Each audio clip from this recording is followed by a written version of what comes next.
Hola amigos, bienvenidos de nuevo, bienvenidos a este cuarto programa sobre la Amoris Laetitia. Quiero recordarles lo último que dije en el programa anterior, primer capítulo de la Amoris Laetitia, presentación bíblica de algunos aspectos de la familia, y lo último que les dije en el programa anterior es que Cristo es el Dios de la misericordia. Conoce la realidad de la familia, lo que debe de ser ese paraíso en la tierra, pero conoce también el sufrimiento que hay en las familias. Él mismo lo padeció, tuvo que huir siendo un bebé para que no le mataran. Conoce el sufrimiento y se ha acercado al que sufre con su sagrado corazón lleno de misericordia. Creo que este aspecto de la misericordia divina es tan importante en la Amoris Laetitia, que es el que impregna todo, más allá de las polémicas puntuales que algunos han querido agigantar en torno a algún punto concreto, como la comunión de los divorciados vueltos a casar. En el segundo capítulo, que vamos a tratar en este programa, el Papa entra ya en materia y habla de la realidad y de los desafíos de la familia, de los problemas de la familia. Hay que considerar, empieza diciendo Santo Padre, el creciente peligro que representa un individualismo exasperado que desvirtúa los vínculos familiares y acaba por considerar a cada componente de la familia como una isla, haciendo que prevalezca, en ciertos casos, la idea de un sujeto que se construye según sus propios deseos, asumidos con carácter absoluto. El individualismo mata a la familia. Si la familia es comunidad, el individualismo acaba con ello. Las tensiones inducidas por una cultura individualista exagerada de la posesión y del disfrute generan dentro de las familias dinámicas de intolerancia y agresividad. Quisiera agregar el ritmo de vida actual, el estrés, la organización social y laboral, porque son factores culturales que ponen en riesgo la posibilidad de opciones permanentes. Al mismo tiempo encontramos fenómenos ambiguos. Por ejemplo, se aprecia una personalización que apuesta por la autenticidad en lugar de reproducir comportamientos pautados. Es un valor que puede promover las distintas capacidades y la espontaneidad, pero que mal orientado puede crear actitudes de permanente sospecha, de huida de los compromisos, de encierro en la comodidad y de arrogancia. La libertad para elegir permite proyectar la propia vida y cultivar lo mejor de uno mismo, pero si no tiene objetivos nobles y disciplina personal, esa libertad degenera en una incapacidad de donarse generosamente.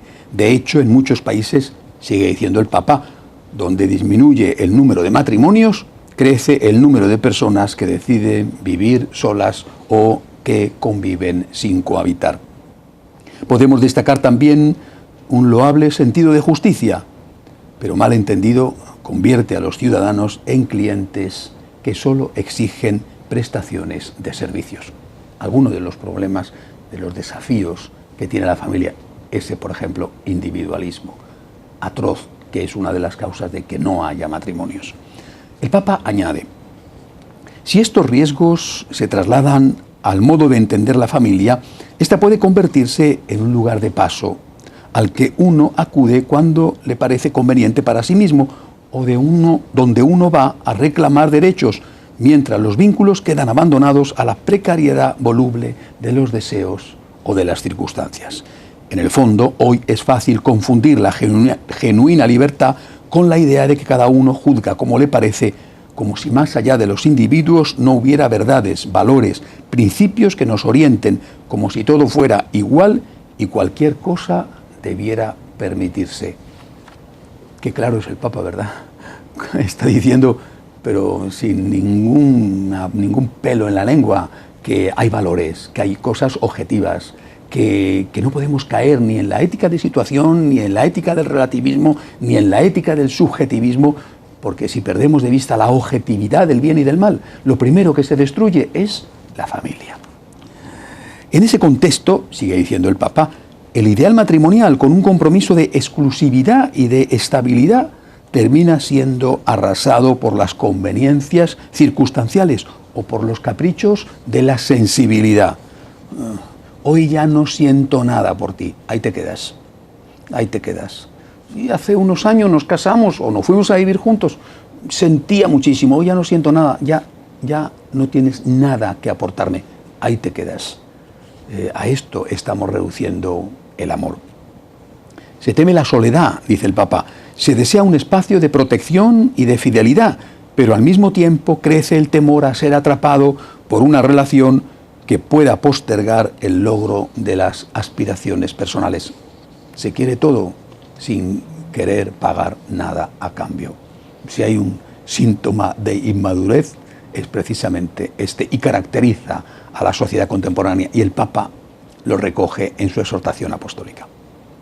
El Papa dice claramente que debemos tener el valor de ir contracorriente y proclamar la verdadera naturaleza de la familia. Los cristianos, dice el Santo Padre, no podemos renunciar a proponer el matrimonio con el fin de no contradecir a la sensibilidad actual para estar a la moda o por sentimientos de inferioridad frente al descalabro moral y humano. Estaríamos privando al mundo de los valores que podemos y debemos aportar. Es verdad que no tiene sentido quedarnos en una denuncia retórica de los males actuales, como si con eso pudiéramos cambiar algo. Tampoco sirve pretender imponer normas por la fuerza de la autoridad. Nos cabe un esfuerzo más responsable y generoso que consiste en presentar las razones y las motivaciones para optar por el matrimonio y la familia, de manera que las personas estén mejor dispuestas a responder a la gracia que Dios les ofrece. Fíjense en estas palabras que acabo de leer. No podemos callar. No que trata de imponer, no que trata de convertirnos en, como dijo San Juan 23, profetas de calamidades. Estar siempre diciendo esto es malo, va mal, que mal va todo. Pero no podemos callar. Tenemos que hablar. Y tenemos que argumentar. No podemos imponer, pero sí argumentar. Sí justificar. Sí proponer. Debemos hacerlo. No podemos dejarnos llevar por la moda. No podemos decir, como hoy la familia piensan, la mayoría, o algunos intereses creados, piensan que la familia es esto o aquello, nosotros nos callamos para no entrar en conflicto. El Papa dice claramente que esto no debemos hacerlo. Y lo dice en esta exhortación apostólica. No podemos callar. Ni podemos estar todo el día gruñendo, ni podemos estar todo el día quejándonos, ni señalando lo que va mal, pero no podemos callar. Hay que hablar y hay que argumentar, hay que razonar, hay que motivar. También exhorta a la autocrítica, pues hemos sido responsables de algunos de los problemas que hoy padece la familia, dice el Papa. Al mismo tiempo tenemos que ser humildes y realistas, para reconocer que a veces nuestro modo de presentar las convicciones cristianas y la forma de tratar a las personas han ayudado a provocar lo que hoy lamentamos, por lo cual nos corresponde una saludable reacción de autocrítica. Por otra parte, con frecuencia presentamos el matrimonio de tal manera que su fin unitivo, el llamado a crecer en el amor y el ideal de ayuda mutua, quedó opacado por un acento casi excluyente en el deber de la procreación. Sobre esto hay que decir que San Juan Pablo II insistió muchísimo, sin hacer de menos el elemento procreativo, pero insistiendo en la importancia del elemento unitivo en la familia, en la relación entre los esposos. Tampoco hemos hecho un buen acompañamiento de los nuevos matrimonios en sus primeros años con propuestas que se adapten a sus horarios, a sus lenguajes, a sus inquietudes más concretas. Otras veces hemos presentado un ideal teológico del matrimonio demasiado abstracto, casi artificiosamente construido, lejano de la situación concreta y de las posibilidades efectivas de las familias reales. Esta idealización excesiva, sobre todo cuando no hemos despertado la confianza en la gracia, no ha hecho que el matrimonio sea más deseable y atractivo, sino todo lo contrario. Durante mucho tiempo creímos que con solo insistir en cuestiones doctrinales, bioéticas y morales, sin motivar la apertura a la gracia, ya sosteníamos suficientemente a las familias.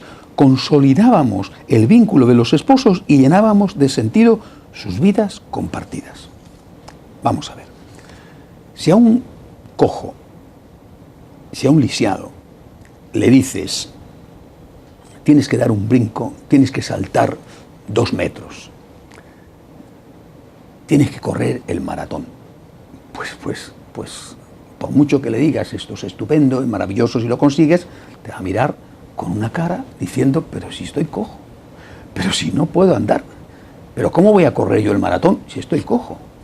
Es usted que no puedo ir a las Olimpiadas. ¿Qué es lo que tienes que hacer? Ayudarle.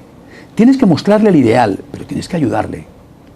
Tienes que ayudarle a que emprenda el camino. Y esa ayuda, ¿quién se la da? Cristo nuestro Señor. Por eso el Papa insiste en que tenemos que hablar, sí, presentar la meta, pero a la vez presentar que solo Dios nos ayuda a recorrer esa meta. La importancia extraordinaria de la unión con Dios, la importancia extraordinaria de la espiritualidad. Sigue diciendo el Papa, tenemos dificultad para presentar al matrimonio más como un camino dinámico de desarrollo y realización que como un peso a soportar toda la vida. También nos cuesta dejar espacio a la conciencia de los fieles, que muchas veces responden lo mejor posible al Evangelio en medio de sus límites y pueden desarrollar su propio discernimiento ante situaciones donde se rompen todos los esquemas. Estamos llamados a formar las conciencias, pero no a pretender sustituirlas. Efectivamente, jamás la Iglesia ha dicho que la conciencia no sirve para nada. Siempre es una cosa evidente, se nos ha dicho, es un elemento fundamental en la teología moral católica, que la conciencia es la norma última de moralidad, pero no es la norma suprema. La norma suprema es la ley natural y la enseñanza revelada, transmitida por la Iglesia. Esa es la norma suprema.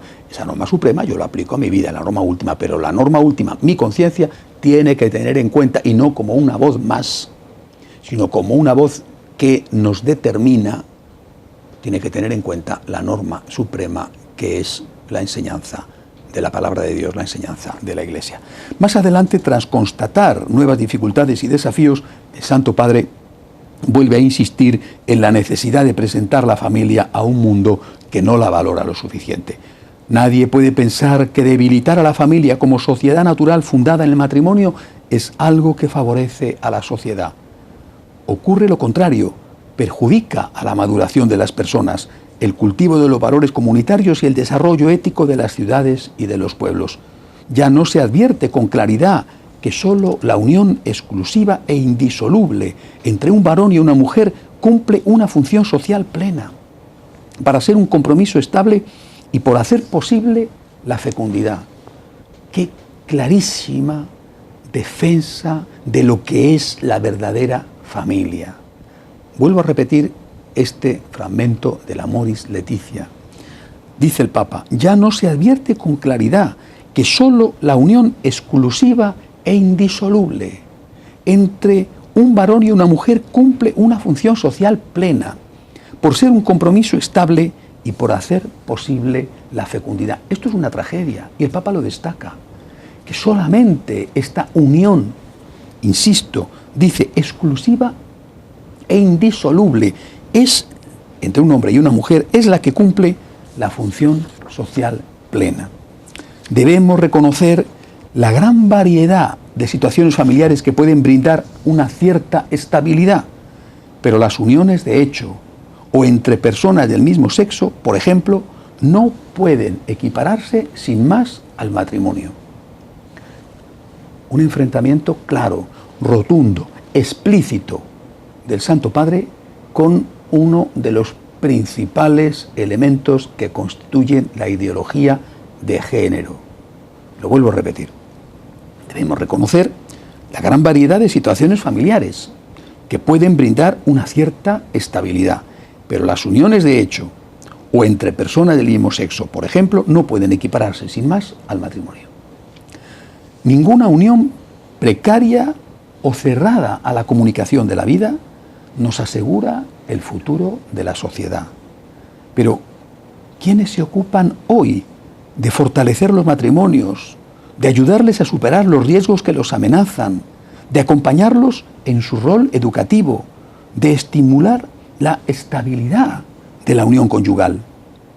En algunas sociedades todavía está en vigor la práctica de la poligamia y en otros contextos permanece la práctica de los matrimonios combinados. Bueno, y hay otra práctica que no es de la poligamia, pero que algo tiene que ver, cuando los matrimonios son uno tras otro y entonces no se está con 5 mujeres, pero que está con 5 una detrás de otra. Es decir, hay que tener mucho cuidado de hasta qué punto la liberalización del divorcio no viene a solucionar un problema trágico, sino que se convierte en una forma de poligamia aceptada, es decir, en una forma muchas veces, no siempre, pero sí muchas veces de rechazo a la mujer, que se queda, muchas veces por desgracia, se queda sola, sin la ayuda no solamente afectiva, sino económica, y muchas veces teniendo ella que asumir no solo la educación, sino el mantenimiento de los hijos. Esto es algo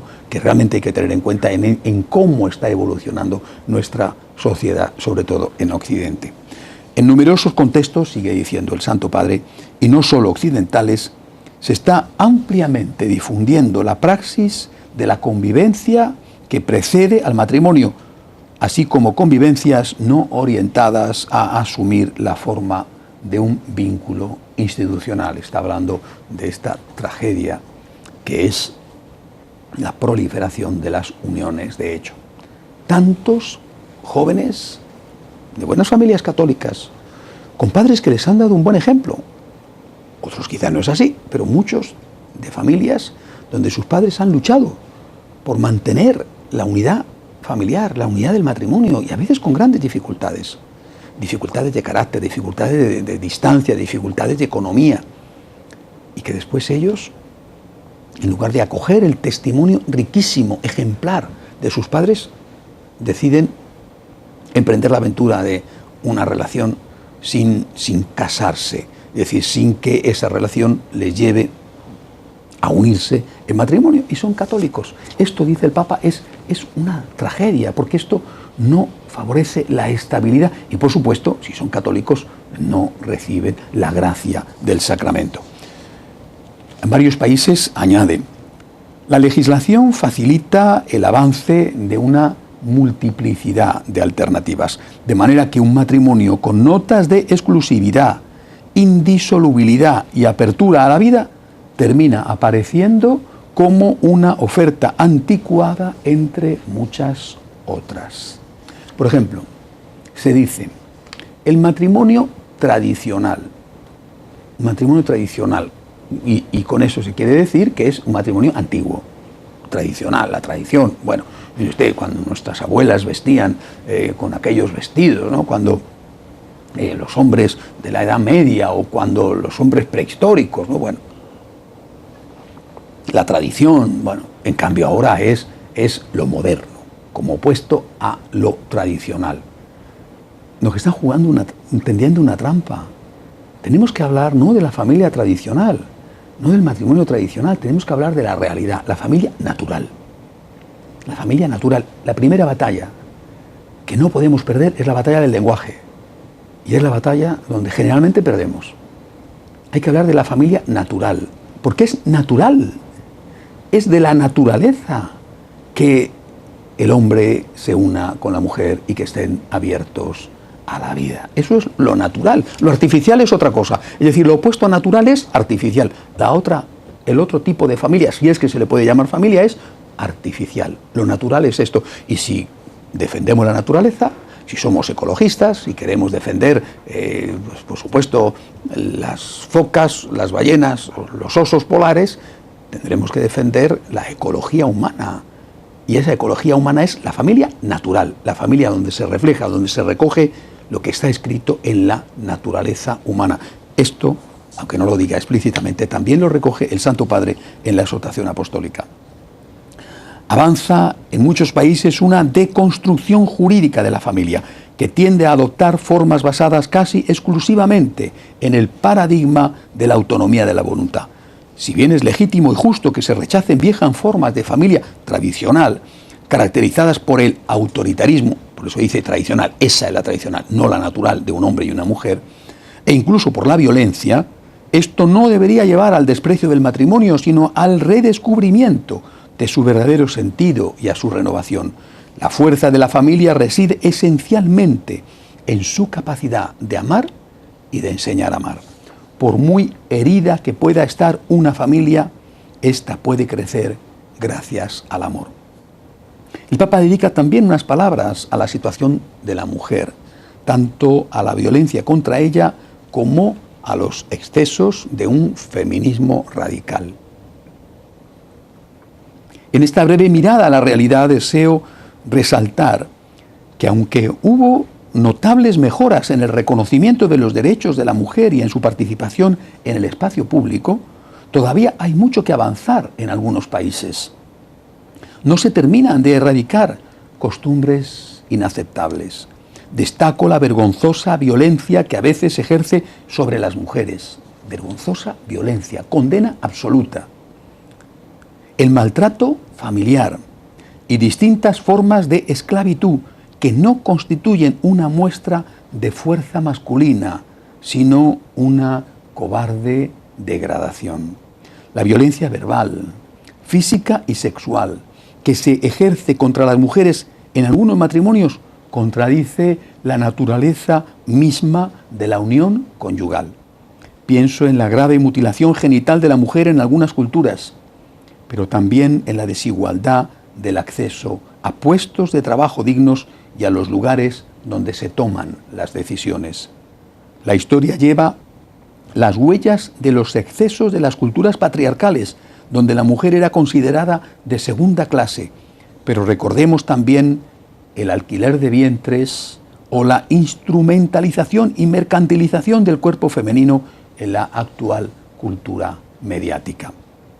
Hay quienes consideran que muchos problemas actuales han ocurrido a partir de la emancipación de la mujer, pero este argumento no es válido, es una falsedad, no es verdad, es una forma de machismo. La idéntica dignidad entre el varón y la mujer nos mueve a alegrarnos de que se superen viejas formas de discriminación y de que en el seno de las familias se desarrolle un ejercicio de reciprocidad. Si surgen formas de feminismo que no podamos considerar adecuadas, igualmente admiramos una obra del espíritu en el reconocimiento más claro de la dignidad de la mujer y de sus derechos.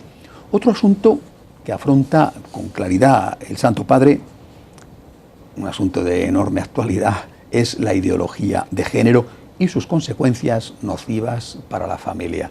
Qué claro es el Papa en todas estas cosas y cuánto hay que destacar esto en lugar de fijarnos solo en algunos puntos que pueden resultar más conflictivos. Sobre todo esto se ha pasado de puntillas, seguramente porque a los que promueven la ideología de género les interesaba que nos fijáramos en otra cosa. Otro desafío surge, dice el Papa, de diversas formas de una ideología genéricamente llamada gender, género, que niega la diferencia y la reciprocidad natural del hombre y de la mujer. Esta presenta una sociedad sin diferencias de sexo y vacía el fundamento antropológico de la familia. Esta ideología lleva a proyectos educativos y directrices legislativas que promueven una identidad personal y una intimidad afectiva radicalmente desvinculadas de la diversidad biológica entre hombre y mujer. La identidad humana viene determinada por una opción individualista que también cambia con el tiempo. Es decir, hoy día puede ser hombre y mañana, si te da la gana, puede ser mujer, porque es una cuestión cultural y no una cuestión biológica. Es inquietante que algunas ideologías de este tipo, que pretenden responder a ciertas aspiraciones, a veces comprensibles, procuren imponerse como un pensamiento único, que determine incluso la educación de los niños. No hay que ignorar que el sexo biológico y el papel sociocultural del sexo se pueden distinguir, pero no separar. Por otra parte, la revolución biotecnológica en el campo de la procreación humana ha introducido la posibilidad de manipular el acto generativo, convirtiéndolo en independiente de la relación sexual entre hombre y mujer. De este modo, la vida humana, así como la paternidad y la maternidad, se han convertido en realidades componibles y descomponibles, sujetas principalmente a los deseos de los individuos o de las parejas. Una cosa es comprender la fragilidad humana o la complejidad de la vida, y otra cosa es aceptar ideologías que pretenden partir en dos los aspectos inseparables de la realidad. No caigamos en el pecado de pretender sustituir al Creador, dice el Papa. Somos criaturas, no somos omnipotentes. Lo creado nos precede y debe ser recibido como don. Al mismo tiempo somos llamados a custodiar nuestra humanidad y eso significa, ante todo, aceptarla y respetarla como ha sido creada.